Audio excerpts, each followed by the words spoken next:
back to another rousing rendition of Robby's Reviews Day Tuesday. I am Robby, and I am up here deep within the bosom of Mesa Boogie Corner with world-famous pro audio engineer and resident Hubert Breeze authority on all things guitar, bass. Don't forget world class. World class.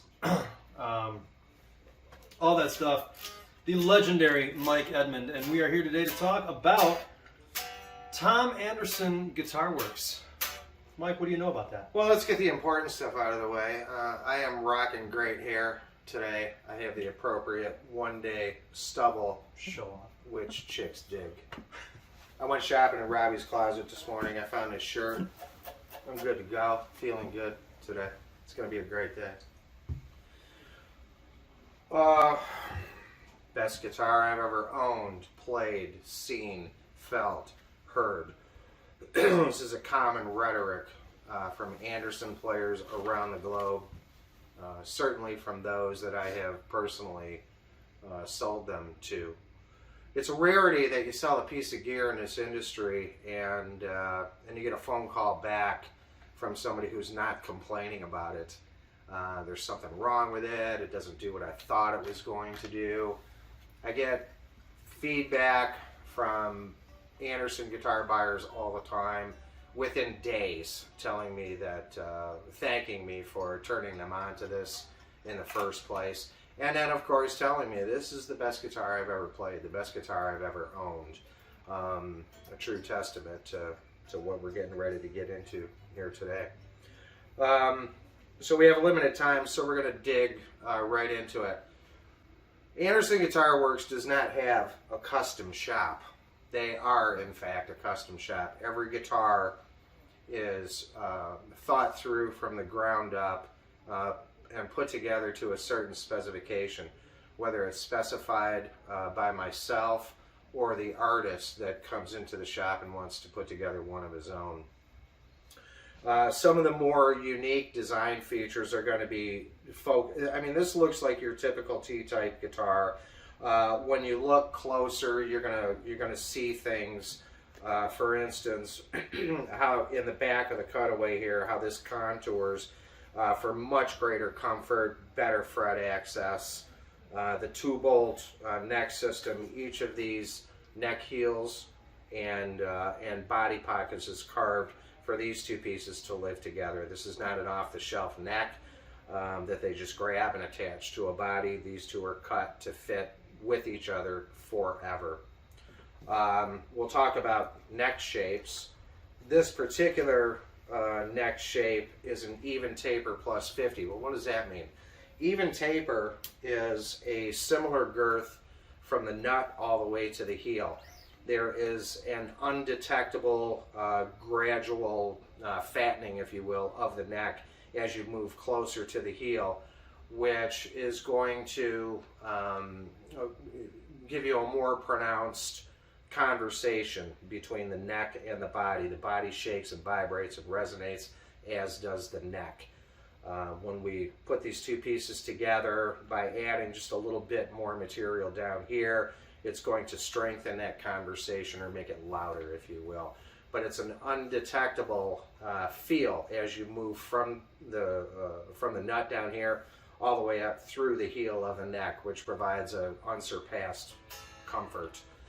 Based on a medium neck profile, not too thin, not too heavy, plus 50 on this particular guitar means that they have added approximately 51/100ths to the back of this neck. It provides a wonderful feel in the palm of my hand, and again, with a little bit more product there now, the neck and the body are having a very, very nice conversation. This particular model has a split shaft tuner, so I fashioned this one after a 60s T-type guitar that is going to be, to the point. I think of myself as kind of an old punk with an attitude, and that's what I wanted to build here. I wanted to build a guitar that would serve an old punk with an attitude. So there's plenty of attitude going on here.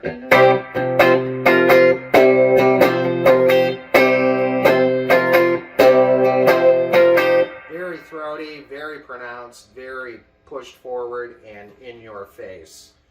Mellowing slightly, of course, with both pickups.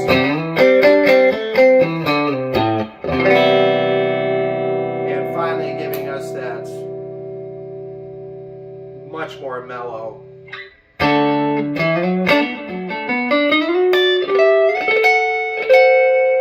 neck position, tone.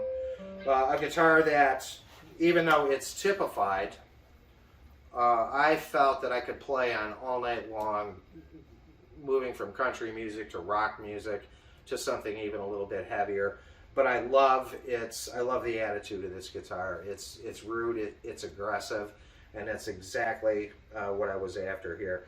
This pickup set, I believe, is TV3. So this is a vintage Tele pickup with some more push. You know, a little bit of added attitude and aggression, and then TV1 up in the neck position, which would be your typical vintage F-style pickup. This is in distress level 3, Fiesta Red over 3-tone sunburst. I think now we all understand the attraction to this type of a finish. Finishes are an Anderson developed UV process. So the finishes can be very, very thin, as if they didn't have maybe any paint on them at all, and it allows for a pronounced breathability from the body. The necks are finished in a satin finish for quick movement, no stick. This is a caramel maple neck, which is baked a bit to achieve a certain color, at the same time achieving a stability so that this neck will remain straight and true throughout the course of its life. Buzz feet and tuning is employed on all Anderson guitars. Without going into great detail,